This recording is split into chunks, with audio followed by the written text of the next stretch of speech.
whoever you need to be with Vital. Most of the food we eat and enjoy today contains wheat. Think about it. There's biscuits, there's rusks, there's pastas, everything. All the things that are nice to enjoy. So I'm wondering, people that are intolerant to wheat, what can they do? Andrea du Plessis is here to give us some advice on that. Now, I was first shocked to find out that there are people that are intolerant to it. I only know one person in my whole life that is intolerant to wheat. What is wheat? You know, wheat is a grain that we find in, like you said, the breakfast cereals and muffins and biscuits and rusks and sandwiches, bread. Yeah. So the grain that we use most often in baked goods and foods and processed foods is wheat. Yeah.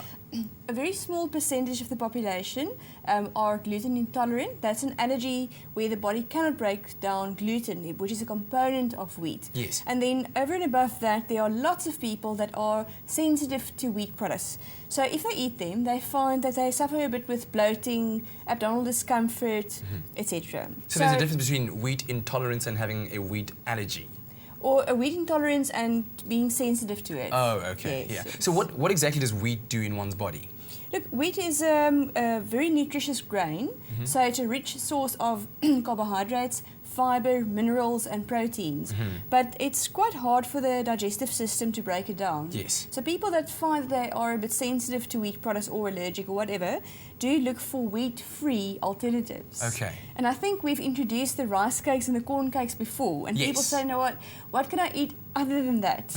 So our food scientists at Vital came up with something new and Alright. interesting and exciting for people that are looking for wheat-free alternatives. And that is? And it's the multi-grain cakes. Ta-da! So they contain 6 grains. Yes. So it's rice, corn, quinoa, some people say quinoa, but it's quinoa. Yes. And then sorghum, buckwheat, and amaranth. Okay, so these are all contained in the multigrain That's Vital. correct. And that's what it yes. looks like. Yes. Now my question, looking at it, it looks very pretty. What do they use to stick those things together, to make them stick? Yeah, it's interesting because, I mean, they're in such a perfect round shape.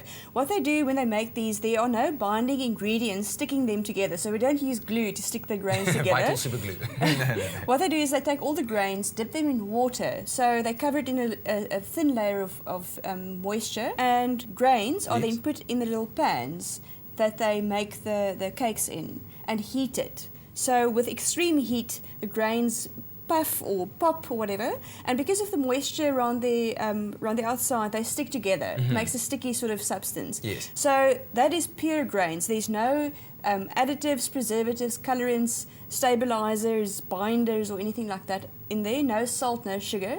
So it's pure goodness, wheat-free, and an ideal snack. I was about to say, so no salt, no sugar. No What does fun. it taste like? Yeah, it's not no fun. What do you eat it? What can you eat it with to kind of bring the flavor in, or does? Yes. I must say you're welcome to taste, but So light. it's not recommended to eat just on its own. You can do that, but obviously the secret in enjoying these is to add flavorful, healthy ingredients. If you're into peanut butter and honey, that's a good combination.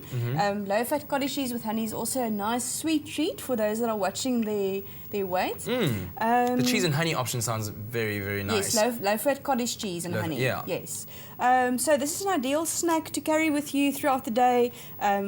If you're office-based, obviously this is good to keep this in the drawer. Otherwise, you may be tempted to go and buy some unhealthy snacks. So it's always good to have healthy snacks handy. They're ideal to pop into a lunchbox. Lovely. And you can even have a party with them. So in addition to lots of healthy dips and sauces and veggies and things, you can have these little snacks. And they can also get rid of stress, because when you chew them and you bite.